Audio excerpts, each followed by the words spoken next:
Hi students, today I am here with a new topic. Already we have discussed the working principle of laser diode which was explained in the previous video. Have you remember anything about that? We will recall about the basics of laser because in this class we are going to discuss about the production of laser in another method.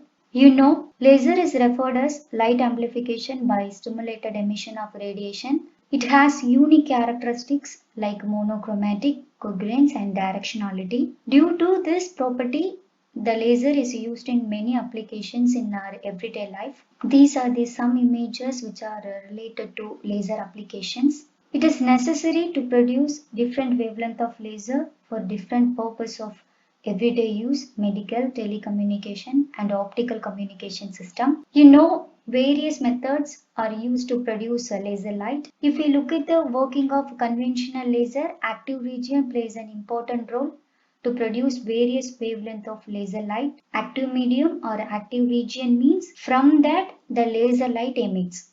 Active region is also one of the important parts in laser. So it is not same for all the methods. Here I introduce new active medium to produce laser. Shall we go into the topic? I am not going to reveal the active medium name directly. Instead of that, I will show some applications that are related to the active medium. Here we go. Do you see this type of images in everyday use? Those pictures not related with each other but are active medium material present in this application and creates a huge impacts in this device. The active medium material is not a natural material, it is a man-made material or we can say artificial atoms. This is the image for solar panel. In solar panel, these artificial atoms used to absorb photovoltaic material. These artificial atoms have tunable optical properties so that it is useful in live cell imaging. This image represents the live cell imaging of a brain, and this is the image of memory chip. These artificial atoms also a semiconductor, so it is used in memory storage devices like memory chips. Because of the tiny size, it emits pure monochromatic or red, green and blue light. For this reason, these artificial atoms are most frequently used in display technologies. And the next picture is the charger. Here also that artificial atoms are used. We can charge the smartphones in 30 seconds. The next one is solar glass window. Here also those artificial atoms are used. Have you guessed the artificial atom name? No? Don't worry, I will give one more clue. Those artificial atoms have two words. The second half word is dots. The first half word is one of the branches of physics. I think you have guessed the name. Yeah, that is quantum dots. The artificial man-made atom is called quantum dot. It is also one artificial semiconductor nanoparticles. Nowadays, they have found in everything from light bulbs to laptops. Here the quantum dots are going to use as the active medium to produce laser light in the infrared region. So the topic name is quantum dot laser. Now you can raise the question, why should I use quantum dot as a medium and why should I choose quantum dot to produce laser light? To answer this question, let us see some information about quantum dots. Quantum dots are semiconductor nanocrystals. They are very nearly zero dimensional when compared to bulk semiconductor. These are the examples of quantum dot. It is a combination of transition metals and or metalloids. Unlike ordinary bulk semiconductor, which are basically macroscopic objects, quantum dots extremely small in the range of 1 to 10 nanometers.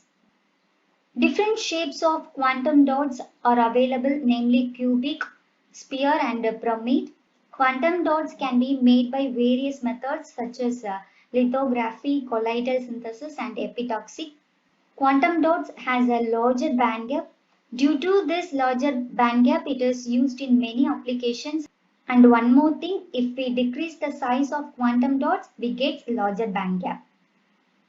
For better understanding, I will show one more picture. Here, this is the band structure of bulk material. If we look at the picture, it shows the small band gap. If we decrease the size of the quantum dot, the band gap increased. Increasing band gap leads to change the optical and electronic properties, and also if we reduce the size, it emits various wavelengths. That means if we use quantum dots 5 to 6 nanometer, it emits longer wavelength which colors such as orange or red, and the size 2 to 3 nanometer emits a shorter wavelength which colors blue and green. Come back to the previous slide. We can observe here, if we increase the particle size, we can get various colors.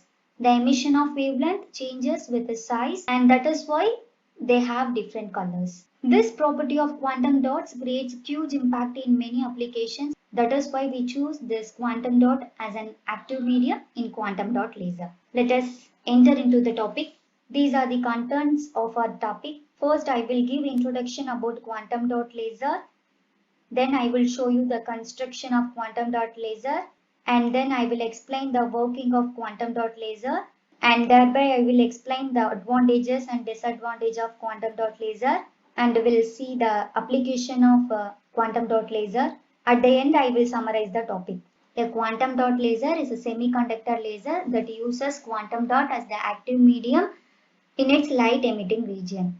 Quantum dot laser la quantum dots active laser medium use panni laser light produce panna porum.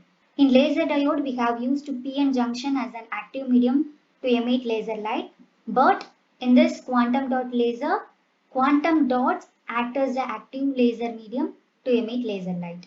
In quantum dot laser, the confinement in all the three spatial directions. You know, quantum dot is a zero-dimensional nanostructures material. It also has carrier. Carriers are holes and electrons. These electrons in the conduction band and holes in the valence band confined in all the three directions. See, this picture represents the confinement of quantum dot in three directions. That means atoms do not have freedom to move any of the three directions. So you know about the active medium. It's made up of active atoms. In helium-neon laser, neon is mixed with helium. In ND-Auger laser, neodymium ion substituted in deuterium aluminum garnet crystal. In quantum dot laser, quantum dots play the role of active atoms. So the population inversion is achieved by optical pumping in a conventional laser, but in quantum dot laser, population inversion is achieved by injection. Now let us see the construction of quantum dot laser. Figure shows the construction of quantum dot laser. If you notice in the image, it clearly shows the quantum dot laser made by many layers. This picture represents the front view of quantum dot laser diode. You can notice 5 layers. The quantum dots is available in the dotted lines. That is, it is in the center. You get observe here. Usually the quantum dot is made up of indium gallium arsenide, so indium 50% and gallium 50% each together with arsenide. The middle of the quantum dot layer is sandwiched between two layers.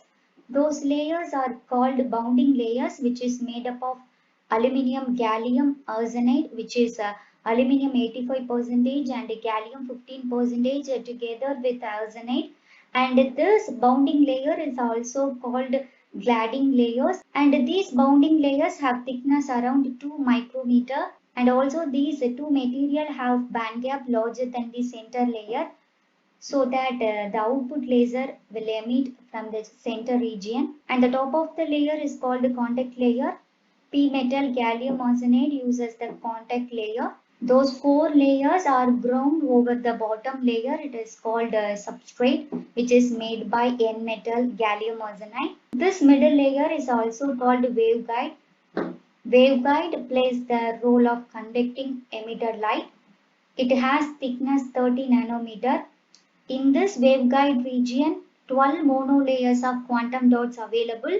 Quantum dots have density 1.5 into 10 power 10 centimeter square. This picture shows the clear view of waveguide region. See one more picture for understanding. This is the full view of quantum dot laser. So total of 5 layers இருக்கு. Center region ல தான் quantum dots இருக்கும். இந்த quantum dots ஓட arrangement இந்த picture represent பண்ணுது. This quantum dots is sandwiched between second and fourth layer. Second and fourth region gliding region or bounding region சொல்லுவாங்க. இதோட பேண்ட் கேப் சென்டர் ரீஜனை விட அதிகமா வச்சிருப்பாங்க.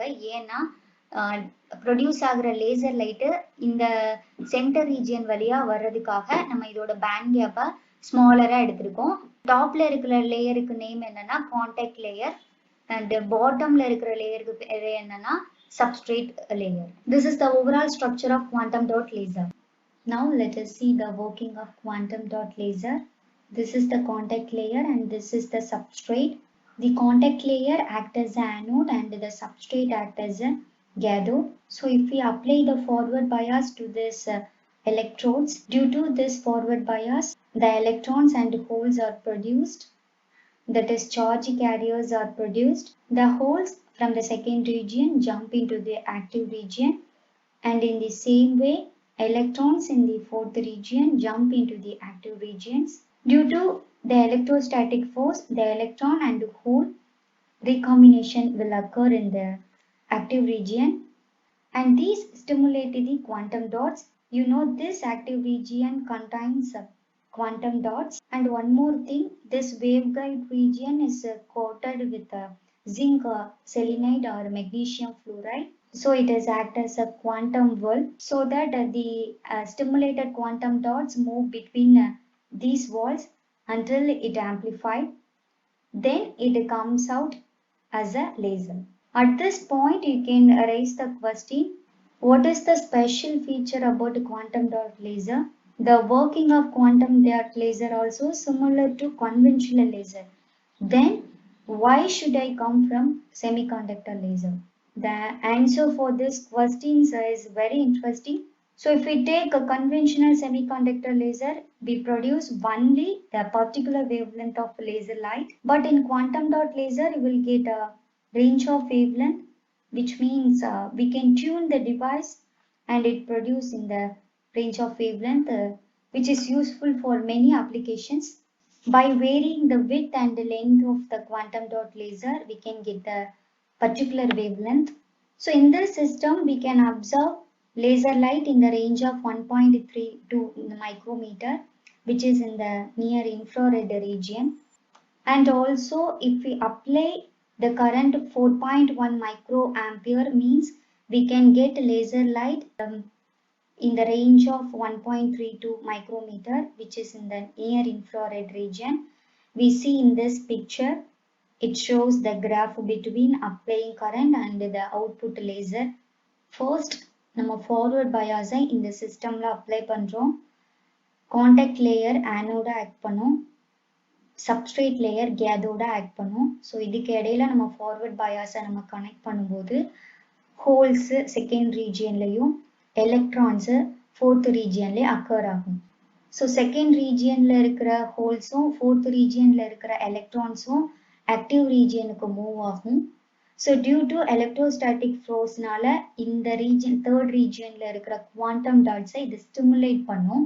So இந்த quantum dot இருக்கிற region-ஐ நம்ம zinc selenide or magnesium fluoride அப்படிங்கிற ஒரு மெட்டீரியலால கோட் பண்ணியிருப்பாங்க.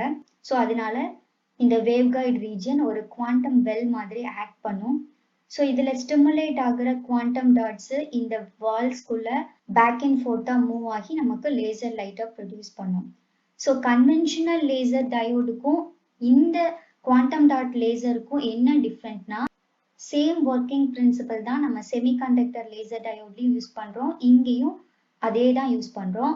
பட் நம்ம செமிகண்டக்டர் லேசர் டயோட்ல நம்ம பர்டிகுலரா ஒரே ஒரு வேவ்லென்த் அவுட்புட் மட்டும்தான் நம்ம பார்க்க முடியும்.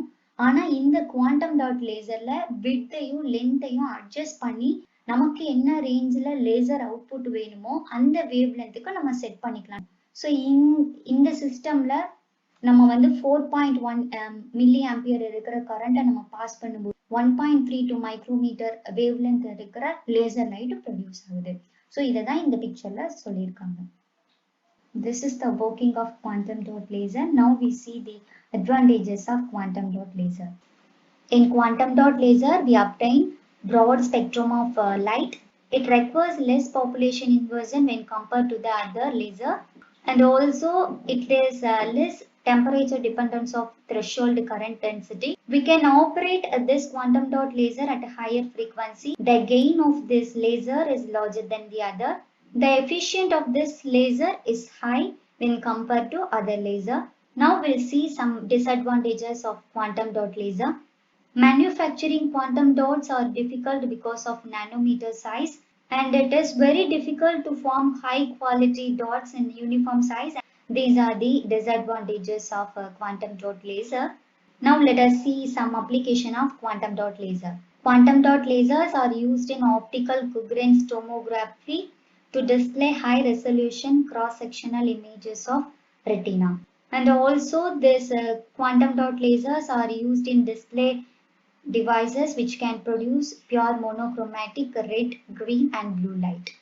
In spectroscopy, quantum dot lasers are used to produce broad spectrum with a specific wavelength. Due to their optical properties, these quantum dot lasers used in telecommunications. And also it is used in optical communication and optical lens to carry the signal. These are the applications of quantum dot laser. Now I summarize the topic. In this video, we discussed about a quantum dot laser. Quantum dot laser is a semiconductor laser that uses quantum dot as the active laser medium in its light emitting region. In quantum dot laser, the confinement in all the three directions. Here, quantum dot play the role of active atoms. By varying the width and length of the quantum dot laser, we can get the particular wavelength of laser light. That's all. I hope you understand this class. We will see in the next class. Thank you for watching.